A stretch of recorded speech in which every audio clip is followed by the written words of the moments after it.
Hi, I'm Hazel, and this is a guide to the Broodtwister Ovi'nax fight in Nerub-ar Palace on normal and heroic difficulty. We have a room filled with eggs. The name of the game is to hatch eggs and kill their occupants before the eggs get hatched for us. Volatile Concoction is our tank mechanic. This is a nature damage tank buster with an 8-second heavy dot. When the dot ends, it pops for raid damage based on how much health that tank is missing at the moment the dot expires. Swap tanks after Volatile Concoction goes out, and top up the tank in the final seconds of the dot to reduce the explosion. At the start of the fight, bring the boss to one of these canisters on the side. He'll crack it open, we'll dodge some swirls, and there will be raid damage and a healing absorb to heal through. Shortly after, black blood begins oozing across the floor from that canister. Don't step in it. If the ooze reaches an egg, it spawns an empowered version of that egg's ad, which we really don't want. Luckily, we can avoid that by hatching the eggs ourselves before the ooze gets to them. Experimental Dosage will mark a few players with rings. Run the ring over an egg to hatch it. That ooze is coming, so hatch the eggs closest to the ooze edge first. Next, let's look at the 3 types of eggs and their ads. Large eggs look like this. These will hatch a Colossal Spider. Big spiders must be tanked, and their vicious bite hits harder every time they chomp.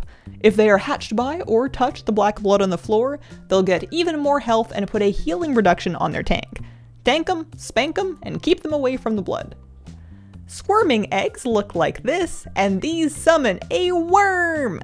Worms spam cast a big raid-wide AoE, which needs to be interrupted every time. I mean, you can probably miss a kick or two, but the healers are going to talk about you in their group chat. On top of spam casting, worms are also stuck in the ground, which makes it really important that they not only hatch, but also die before the ooze gets to them. If they do get empowered, they get extra health and start casting 50% faster.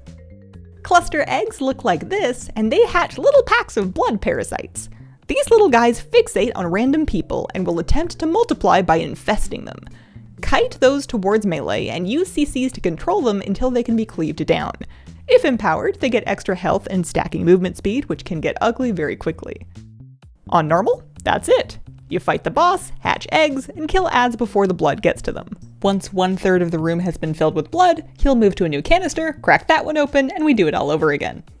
On heroic, we get one new mechanic to deal with. Sticky web targets a few players, slowing them down and doing damage over time. By default, it lasts forever. You can dispel it, but do so carefully because when dispelled, it does a big AoE and roots anyone else caught in the ring. Get away from the group with the sticky web and dispel players when they're clear. And that's Broodtwister Ovi'nax. Thanks for watching, I've got more raid guides if you want them, and have a wonderful, wonderful day.